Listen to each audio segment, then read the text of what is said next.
नमस्कार, मैं उदय चौहान और आप देख रहे हैं आई इंडिया। मैं हूं जयंत श्रीवास्तव। प्रधानमंत्री नरेंद्र मोदी सीतापुर के ग्रास फार्म पर अभी कुछ ही देर पहले एक चुनावी जनसभा को संबोधित करके गए हैं। तकरीबन 45 मिनट तक उन्होंने जनसमूह को संबोधित किया। इस दौरान उनके बयान में क्या कुछ खास रहा, किस तरीके से उन्होंने सीतापुर की सियासत को साधने की कोशिश की, इसकी जानकारी हम आप तक पहुंचाने के लिए यहाँ बैठे हैं। तो जैन जी, ये बताइए दर्शकों को, प्रधानमंत्री नरेंद्र मोदी ने आज क्या खास बोला यहाँ भाषण में? देखिए, आपको बता दें कि नरेंद्र मोदी का जो आज सीतापुर दौरा था वो तीसरी बार यहाँ पे सीतापुर आए थे। इससे पहले 2 बार ये लोकसभा चुनाव में आ चुके हैं और जो पहली बार ये विधानसभा चुनाव में आए हैं। जो उनका पूरा भाषण रहा है, जो उनका केंद्र सरकार की उपलब्धियां, विकास पे ही पूरा रहा है। हालांकि जो विपक्ष की जो बेरोजगारी, कानून व्यवस्था, इस मसले पर विपक्ष को घेरा भी है। और उन्होंने जो स्थानीय मुद्दों की जो बात करें तो उन्होंने सीतापुर आँख अस्पताल और दरी और जो यहाँ पर नैमिषारण्य, इस पर भी जिक्र किया है। जी, तो सीतापुर जनपद के जो स्थानीय प्रसिद्ध यहाँ के स्थान हैं उनका भी जिक्र हुआ है प्रधानमंत्री नरेंद्र मोदी के संबोधन में, और अपनी जो केंद्र उनकी सरकार है उनकी अपनी योजनाओं का बखान किया है उन्होंने। इसके अलावा किस तरीके से, चूंकि ये विधानसभा चुनाव में पहली बार उनका वो आए हैं, यहाँ पहला दौरा है उनका। यहाँ 9 सीटें पड़ती हैं सीतापुर जनपद में। क्या देखते हैं आप इनके आगमन से, किस तरीके से इन्होंने साधने की कोशिश की यहाँ की सियासत को, और कितना असर पड़ने की संभावना है? इसके अलावा प्रधानमंत्री नरेंद्र मोदी ने सीतापुर की सियासत को किस तरीके से साधने की कोशिश की? क्या लगता है आपको कि पीएम के दौरे के बाद कितना कुछ असर पड़ेगा? देखिए, आपको बता दें कि जो पीएम का करीब जो संबोधन रहा है 45 मिनट का रहा है, और वो 3:50 पे मंच पे पहुंचे हैं और 4:40 पर उनका संबोधन खत्म हुआ है। इस जो संबोधन रहा है 45 मिनट में, इन्होंने संत रविदास, इसका जो नाम लिया है, करीब 15 बार उन्होंने नाम लिया है। और जो संत रविदास हैं, रैदास बिरादरी से आते हैं, इसलिए पूरा जो फोकस उसका दलित वोट बैंक पर भी रहा है। जो बीएसपी का वोट बैंक है, इसमें उन्होंने सेंधमारी करने की कोशिश की है।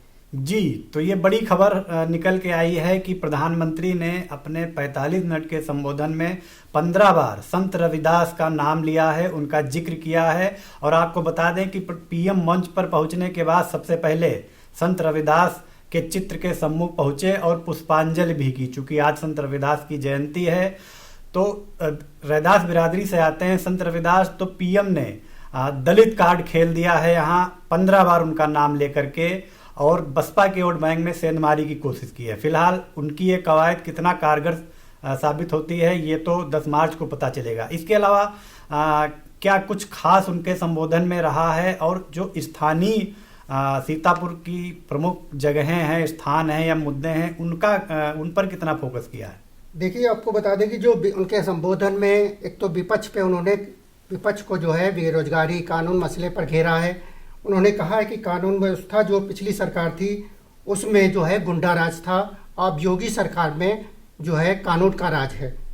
दूसरी चीज़, महिलाएं और बेटियां सुरक्षित हैं। और बेरोजगारी मसले पर भी उन्होंने विपक्ष को घेरने का प्रयास किया है। उन्होंने कहा कि 2007 से और 17 तक जो है विपक्ष की जो सरकार रही, उसमें केवल करीब 2 लाख लोगों को नौकरियां मिली हैं, लेकिन जो योगी सरकार बनी है उसके 5 साल के कार्यकाल में करीब 4.5 लाख नौकरियां बेरोजगारों को दी गई हैं। जी, तो ये उन्होंने योगी सरकार की जो उपलब्धियां हैं उनका भी बखान किया, और जो 2017 से पहले की सरकारें थी सपा और बसपा, उन पर भी निशाना साधा है यहाँ शहर के ग्रास फार्म मैदान से।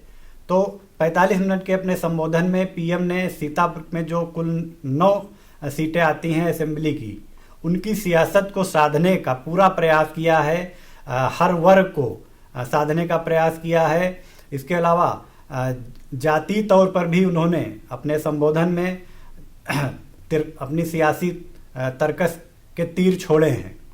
फिलहाल जो यहाँ सीतापुर का आँख अस्पताल है, नैमिषारण्य है विश्व प्रसिद्ध, और जो वन डिस्ट्रिक्ट वन उत्पाद में दरी उद्योग शामिल किया गया था, उसका भी पीएम मोदी ने मंच से नाम लिया है। तो ये भी एक बड़ी बात है।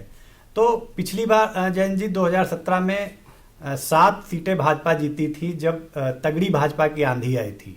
इस बार आपको क्या लगता है कि पीएम मोदी के आने से पहले क्या माहौल था और इनका कितना असर पड़ेगा, इस बार कितनी कामयाबी इनको मिल सकती है? देखिए, आपको बता दें कि जो 2017 में चुनाव हुआ था उसमें जो है पहली बार जो है भाजपा ने 7 सीटें जीती थी और इस बार जो है उन्होंने 2 सीटें रह गई थी, उस 2 सीटों पर भी पूरा दांव खेला है।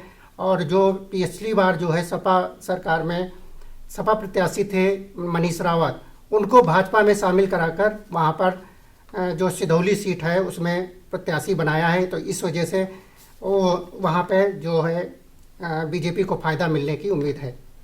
तो इस तरीके से भाजपा ने अपने सारे जो चुनावी बिसात है उस पर अपने मोहरे फिट कर दिए हैं, जातीय आधार पर भी, और जो उनकी योजनाएं और उपलब्धियां हैं उसको उसके सहारे भी। फिलहाल जनता क्या फैसला सुनाएगी 23 फरवरी को, इसका पता 10 मार्च को चलेगा। लेकिन हम आपको बता दें कि पीएम मोदी आज जब मंच पर पहुंचे तो जो यहाँ के सांसद हैं उनसे भी उन्होंने गुफ्तगू की राजेश वर्मा से, और जो वहाँ मंच पे मौजूद थे भाजपा के विधायक और प्रत्याशी, उनसे भी अभिवादन उनका किया।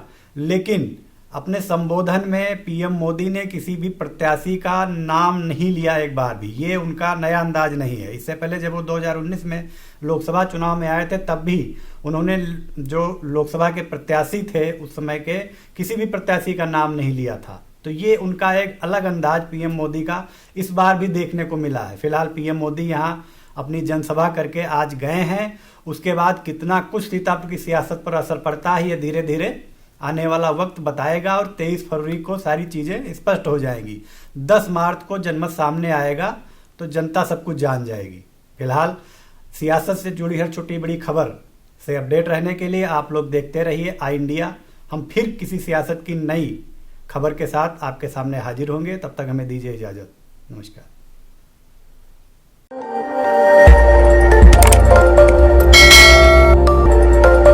खबर आपकी, नजर हमारी। देखते रहिए आई इंडिया।